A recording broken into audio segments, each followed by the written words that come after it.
The crown, once the ultimate symbol of power throughout the world.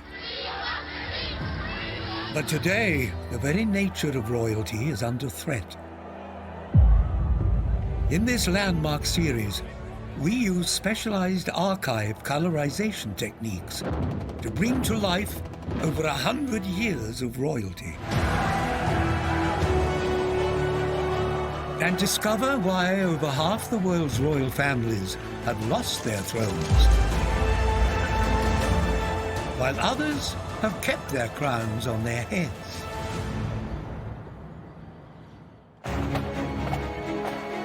In this episode, Britain's King George V must keep his country safe from the dangers of fascism and Nazi Germany. George V realised that either you were going to give in to them or you were going to take them on. But his eldest son's affair with married woman Wallis Simpson is throwing the crown into crisis. There was a huge worry at the time it would ruin the monarchy. And when the prince befriends Hitler, the British government and royal family have to take drastic action before it's too late. And so Edward's situation and deep Nazi beliefs become a very real problem for the British royal family.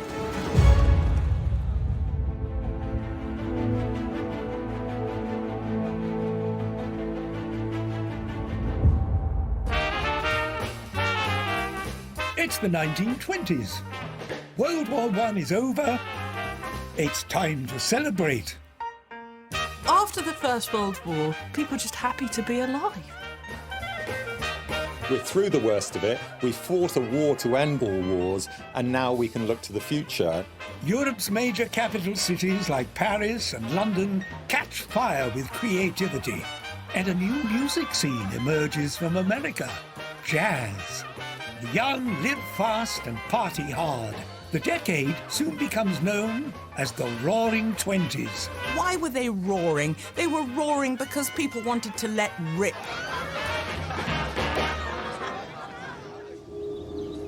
But there's another side to this post-war era.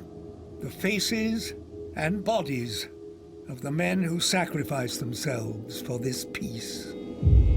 So during the 20s, there was this sort of ghostly element to it. The men who'd survived in the trenches, not all of them came back whole.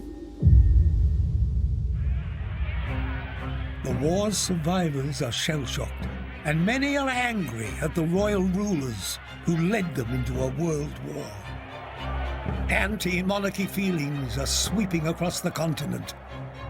The royal families of Germany, Austria-Hungary, and Russia have already lost their thrones. And in Britain, the monarchy is under threat from the spread of communist ideas.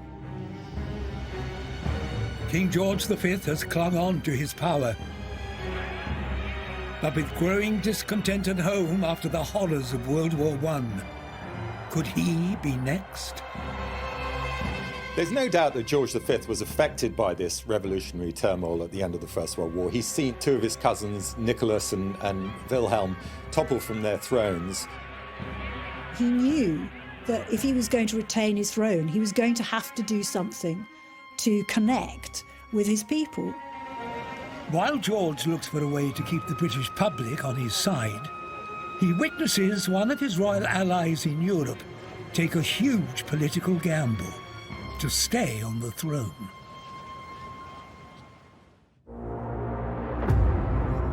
King Victor Emmanuel is the ruler of Italy. Like King George in Britain, Victor's Italy is also on the winning side in World War I. But victory has brought Italy nothing but pain. Italy is a total mess after World War I, and like for many participants in World War I, there is a lot of frustration that the war did not give Italy what it wanted. The people have had to make enormous sacrifices to survive, and the financial cost of the war is now causing a political crisis. Italian democracy is very different from Britain's at this time. The Italian king is not just a figurehead. He has all the power and is the only person who can appoint the prime minister. Italy in the 1920s has a form of parliamentary democracy, but the ultimate authority in the country is still the king. He decides whether the country goes to war, and crucially, he appoints the prime minister. The King of Italy, Vittorio Emanuele, is struggling to keep the country together. There is a quick succession of governments and parliamentary votes of no confidence, and in fact, no political faction can gain enough track and enough support to hold the country together for a while. Italy is slowly descending into political chaos. The people of Italy are desperate for a political alternative.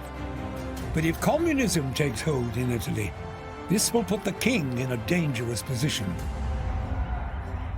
Victor Emmanuel's power in Italy after World War I is fragile because of the revolutionary spread, particularly the spread of communism after the Russian Revolution. There is no place for monarchs in that system. The Italian king observes a new right-wing figure emerge from the political chaos, a man who does believe in hierarchy and social order. His name is Benito Mussolini, and he thinks he can make Italy great again.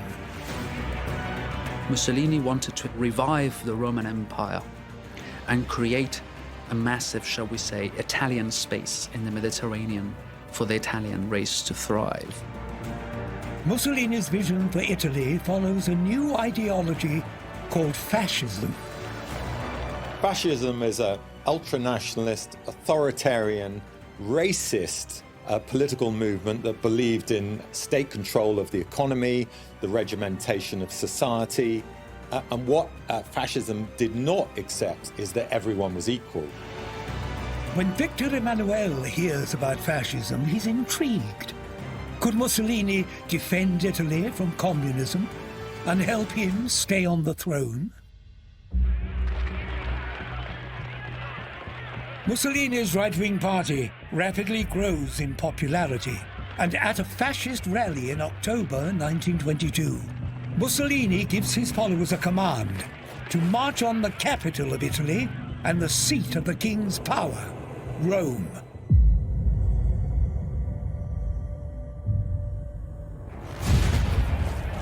When the fascists arrive in the city, things turn violent. They demand that their leader becomes the new prime minister.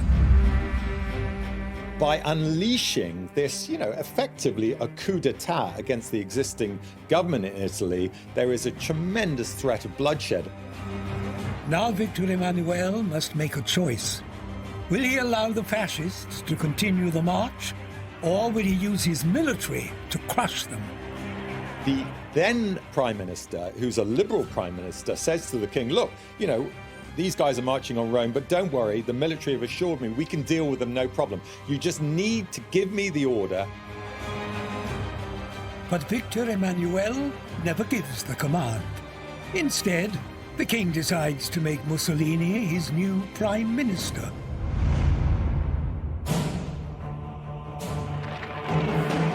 Victor Emmanuel's decision to align himself with fascism is motivated by a royal instinct to survive. Vittorio Emanuele may have thought that Mussolini was his best chance at bringing some order to Italy. I think he's beginning to associate in his own mind with fascism being the way forward. At first, it seems the plan works. Mussolini creates effective infrastructure, jobs, and gets the economy moving enough to alleviate many of the problems caused by the economic crisis. The King of Italy keeps his crown. But over time, Mussolini shows his true colors. His leadership transforms into a dictatorship, and Mussolini changes his title from Prime Minister to Il Duce, the leader. While Victor Emmanuel keeps his crown for now, it's clear to every Italian who really wields power. The fate of the King of Italy is a dire warning for Britain's George V. Royal flirtations with fascism can backfire. George needs another way to hold on to power. They hatch this plan. The king and his family have to find a way of really connecting with the British people, and particularly, interestingly, the British working classes. Although today, of course, we take it for granted that the royal family will smile and shake hands and visit hospitals and chat to people. That was not the case with the Victorian monarchy, and it was very much King George V that moved it into the modern era. During the 1920s, George V goes further than just meeting with his people. He appoints Ramsay MacDonald, Britain's first Prime Minister from the Labour Party, the party for the working people. In many ways, George V creates the idea of the British monarchy as everyone's monarchy, not just the elite's monarchy.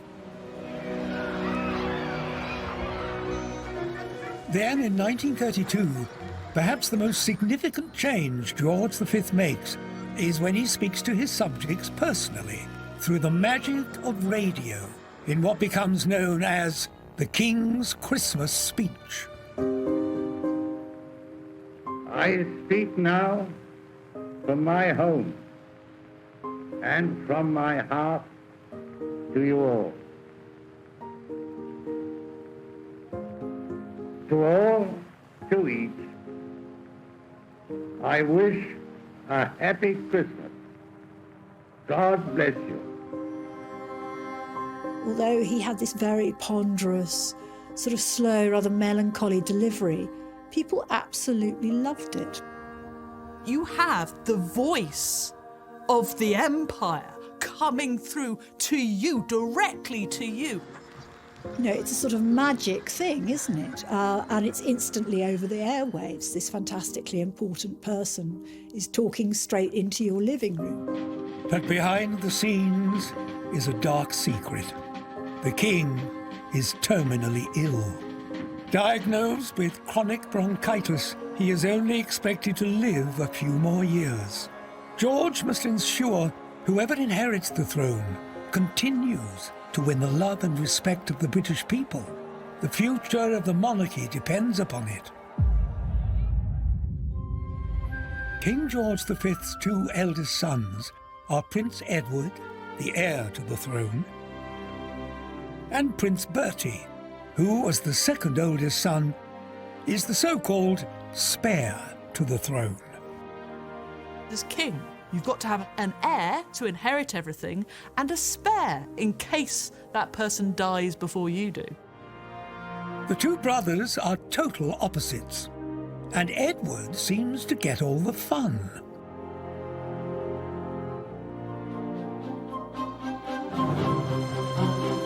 Edward is the first in line to the crown and will be the next King of England, and that makes him very desirable.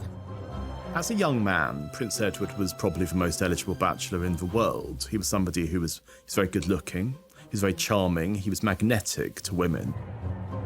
Outwardly dapper, fashionable, very modern. He's obsessed with America, he loves jazz. And he very quickly gets a reputation as a sort of handsome man about town. To prepare Edward for his future role of king, his father sends the prince on foreign tours of the British Empire to represent the crown. And Prince Edward is adored.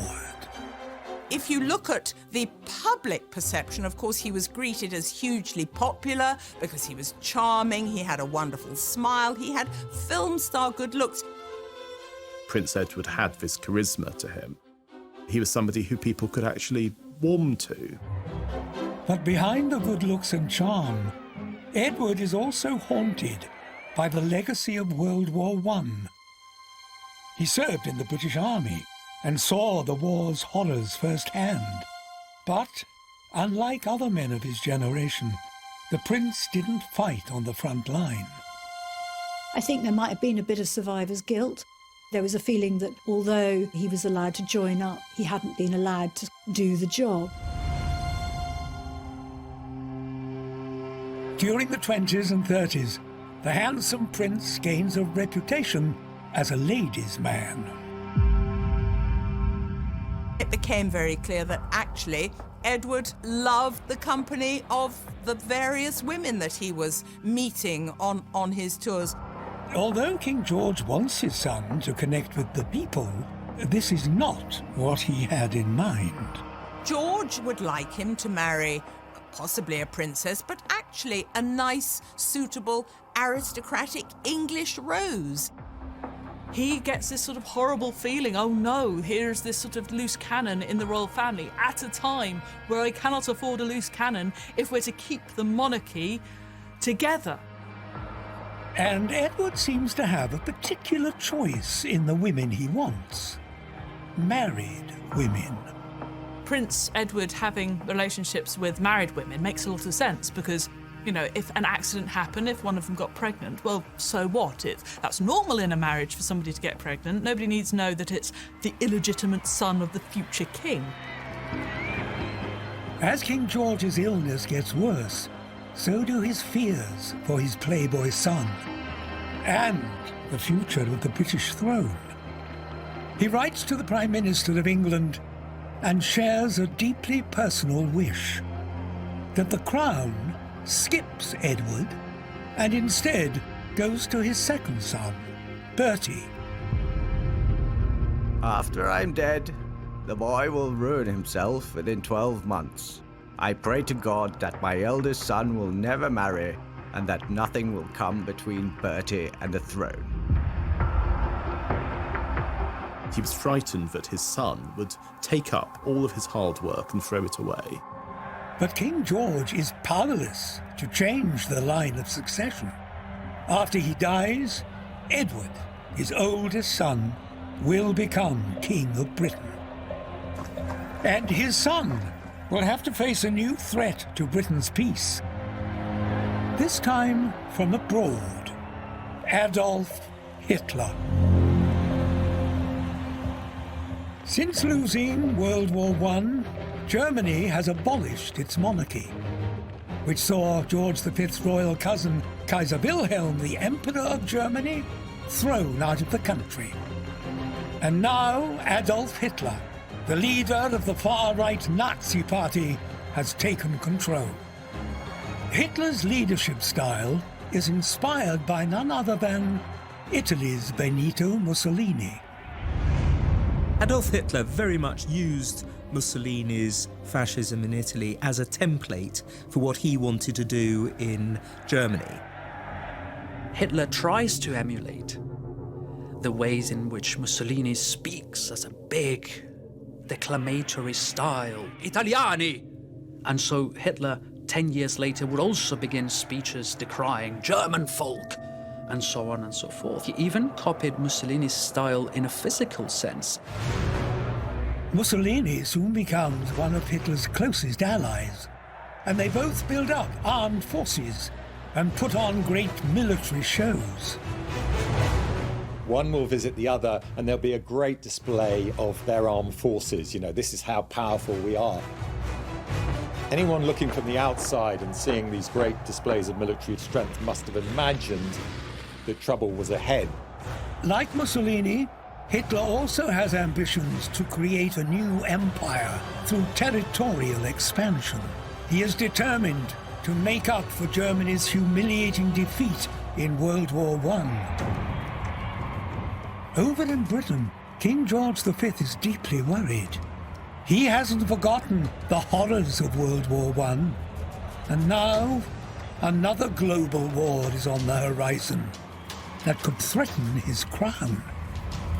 George V undoubtedly was concerned about this type of display of military strength by the fascist powers because he realized that ultimately, if they were going to get what they wanted, either you were going to give in to them or you were going to take them on. If you were going to take them on, that was going to lead to war.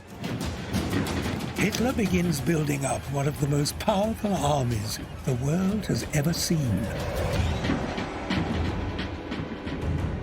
And by 1936, with the collapse of the Democratic Republic in Spain, fascism is starting to spread here too. A fascist leader called General Franco takes control of part of the country. While Britain braces itself for war, disaster strikes at home.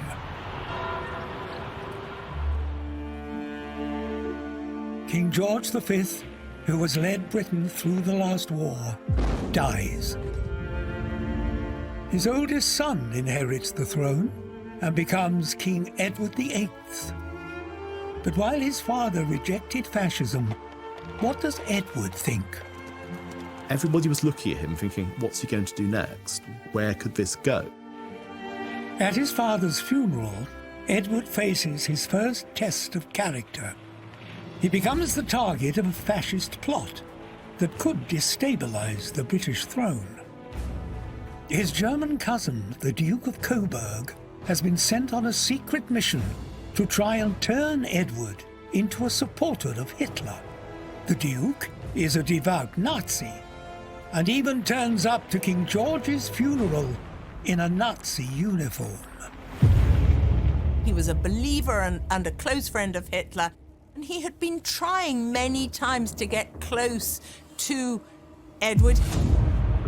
Because if the rumours are true, Edward is more open to siding with Germany than his father was. He'd gone on many tours to Germany when he was a young man, so he had friends, he had relations, he had families. He could speak German fluently. He'd said, I see no reason for there to be any difficulty between our two countries. We know of a bad feeling about the First World War is now over, and hopefully we can get on and have peace. Edward doesn't see the danger in fascism and feels that Hitler is actually doing a good job. He believed that Hitler was a vigorous reformer, and what he believed was that somebody like Hitler was needed for Britain. Edward and the Duke of Coburg strike up a friendship, and he invites the new king to visit Hitler in Nazi Germany. He was interceding, trying to use both his genuine belief in Hitler and his understanding that Edward, if not actually a Nazi, certainly a believer in German friendship and a believer in fascism. He wasn't just making idle chit-chat, he was actually trying to have, potentially, the first Nazi king there'd ever been or ever could be. Unlike his father, Edward is easily influenced and susceptible to flattery. Could Edward really be turned into a Nazi king? After Edward becomes King of Britain, another big question swirls around him. Who will he make his queen? Without a wife or an heir to the throne, the line of succession is under threat. Everyone wants to know, who will he make his princess bride? At a royal ceremony proclaiming his accession to the throne, Edward stuns the world when he watches it from a window with a mysterious woman by his side. A photographer manages to catch a picture, an image of a shadowy woman by his side, and of course this woman is quickly identified. Her name is Wallis Simpson. But at first she is kept a secret. This was thought to be so scandalous. The leading newspaper publisher of the day made sure that it was kept out of every single newspaper, although it was commonly known in America and in Europe that the king had his special friend. It wasn't actually known in Britain at all. So, who is Wallis Simpson? She's born on the other side of the world, near the East Coast American city of Baltimore. Her father died when she was very young, and her mother tried to bring her up as a very feisty, independent woman. She was somebody who was ambitious for money, she was ambitious for jewels, and I think you could argue that she was ambitious for love as well. Although Wallis's first marriage ends in divorce, she moves to London with her second husband, Ernest Simpson. The ambitious couple quickly become a part of the royal social scene. Half of her wanted security, half of her wanted to reach for the stars, and she recognized that in herself. But then Wallis meets the then king-in-waiting, and Edward soon falls head over heels for Wallis and finds her lack of deference a big turn-on.